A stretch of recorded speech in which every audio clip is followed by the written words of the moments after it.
जय भीम साथियों, मैं आपका अपना भाई शक्ति अम्बेडकर और आज हम पहुंचे हैं कैथल बदलाव सोशल सोसाइटी के द्वारा जो डॉक्टर भीमराव अंबेडकर बहुआयामी प्रशिक्षण संस्थान का यहां पर आज उद्घाटन होना है और समाज के बहुत सारे प्रबुद्ध साथी यहां पर अपनी अपनी कलाकृतियां लेकर के यहां पे पहुंचे हैं। उनमें से एक साथी हमें यहां पे मिले हैं, देख के हमें भी बहुत आश्चर्य हुआ और अच्छा भी लगा।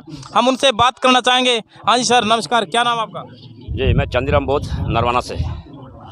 तो सर, ये जो बाबा साहब साहित्य सेल का, इससे मतलब क्या संदेश देना चाहते हैं? देखिए, महापुरुषों की जो विचारधारा है, महापुरुषों के जाने के बाद भी जिंदा रहें, उसका सबसे बड़ा जो साधन है वो किताबें होती हैं, क्योंकि किताबें उन महापुरुषों के विचारों को हमारे बीच में लेके आती हैं। महापुरुष हमारे बीच में चले गए लेकिन उनके विचार हमारे पास सुरक्षित रहते हैं। इसीलिए हमारा प्रयास है कि समाज को जगाने के लिए ये सबसे बड़ा हथियार लेके हम हर कार्यक्रम में जाते हैं। और इस कार्यक्रम से, इनकी सेल से, इन किताबों से जो पैसा हमें मिलता है, मैं अपने घर में एक निःशुल्क पाठशाला चलाता हूँ, माता सावित्रीबाई फुले पाठशाला।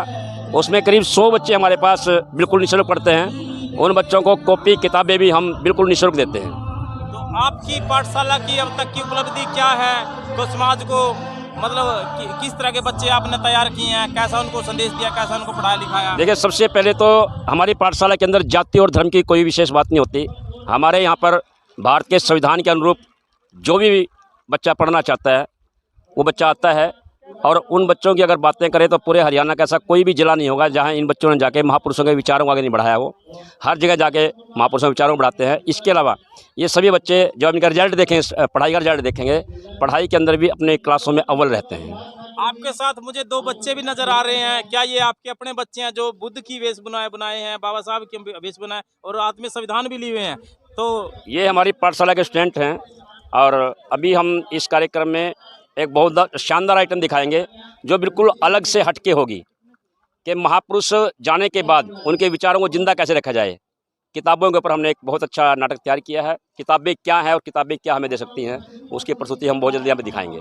तो साथियों देखिए, ये चंदीराम बोध जी हैं, बौद्धाचार्य हैं, समाज में बौद्ध रीति से संस्कार कराते हैं और समाज में बौद्ध फ्री पाठशाला चलाते हैं। और इनकी पाठशाला में ये बेटी, ये बहन बुद्ध का स्वरूप बनाए हुए हैं और अपनी कलाकृति यहाँ पर मंच पे प्रस्तुत करने का अपना प्रतीक्षा कर रही है। हम इनसे भी बात करेंगे। हाँ बेटा, क्या नाम आपका? खुशी। नमो बुद्धाय, जय भीम सभी को। इस कार्यक्रम में आपका कैसा लग रहा है और ये वेशभूषा बनाने की प्रेरणा आपको कहाँ से मिली? हमें इस प्रोग्राम में आने बहुत ही अच्छा लग रहा है, बहुत ही शानदार लग रहा है। और ये वेशभूषा बनाने की हमें बुद्ध से प्रेरणा मिली। अच्छा। कि तो आप अपना कोई नाटक बनाए हुए जो स्टेज पे यहाँ पर प्रस्तुत करने आए? हाँ जी, हम नाटक। तो आपके साथ ये आपका छोटा भाई है, कौन है ये? भाई है जी। ये एक और छोटा सा बच्चा देख के मेरा भी सल्यूट करने को इसको मन करता है। ये बाबा साहब की वेशभूषा में, और सबसे बड़ी बात, इतनी छोटी सी उम्र में शायद मुझे भी इतनी जानकारी ना हो, ये बाबा साहब का प्रतिरूप बनाए हुए हैं। देख हमारा एक एक बच्चा किस तरह से बाबा साहब का एक प्रतिमूर्त बन के, हम सारे के सारे बाबा साहब तो नहीं बन सकते लेकिन बाबा साहब बनने का छोटा सा प्रयास तो कर सकते हैं। 5-10% हम लोग सब बन ही सकते हैं। तो हम इससे बात करना चाहेंगे। बेटा सीधे हो जाइए, सबको संविधान भी दिखना चाहिए। क्या नाम है आपका? मेरा नाम सूरज है, सभी को जय भीम नमोदाय। ये बाबा साहब बनने की प्रेरणा आपको कैसी मिली? गर्मी नहीं लग रही आपको कोट पहन के? नहीं, थोड़ी बहुत ही लग रही थी बस। अच्छा, तो समाज को क्या संदेश देना चाहेंगे? मैं यही देना चाहूँगा कि सब बाबा साहब के जैसे बनने की कोशिश करें और हमारे समाज में पढ़ लिख कर कुछ बन के दिखाएं। कौन सी कक्षा में आप पढ़ते हो? मैं 6th में। अच्छा, 6th में आपको बाबा साहब के बारे में जानकारी हो गया। ये हाथ में क्या उठाए हो आप लोग? ये संविधान। संविधान में क्या है ऐसी जो उसको आप छाती से लगाए हुए हो गले से? ये समानता का प्रतीक और समाज को सम्मान करता है। अच्छा।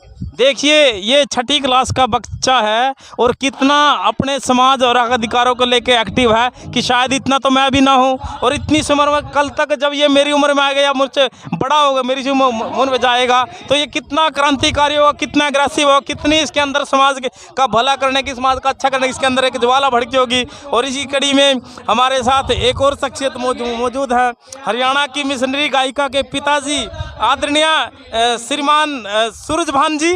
जय भीम, जय भारत। क्या कहना चाहेंगे आज के कार्यक्रम के बारे में? देखिए, एक दिन साहब कांसी राम ने कहा था, बोला सारा ये कमाल है साथियों, ये साहब कांसी राम का, ये तो सारा साहब कांसी राम है, तो हम सब कुछ है बाबा साहब के बदौलत ही आज यहाँ खड़े हैं। और एक मरी हुई विचारधारा को साहब कांसी राम ने जिंदा किया है, उसी विचारधारा से हम चल रहे हैं और आगे चलते रहेंगे। जय भीम। तो आज के कार्यक्रम में माध्यम से बहुजन जो क्रांति न्यूज़ है उसके माध्यम से आप समाज को क्या संदेश देना चाहेंगे? देखिए ये एक बहुत बड़ा संदेश है। इसमें गरीब दबे कुचले समाज को, जो असहाय बच्चे हैं उनको सहारा मिलेगा। और मैं तो ये कहता हूँ ये कैथल में ही नहीं पूरे भारत में होना चाहिए। मैं समाज साथ जो मेरे को सुन रहे हैं मैं यही कहना चाहूँगा, भाई साथियों कैथल से प्रेरणा लेके और हर डिस्ट्रिक्ट में हर प्रदेश में ये संस्थान खोले।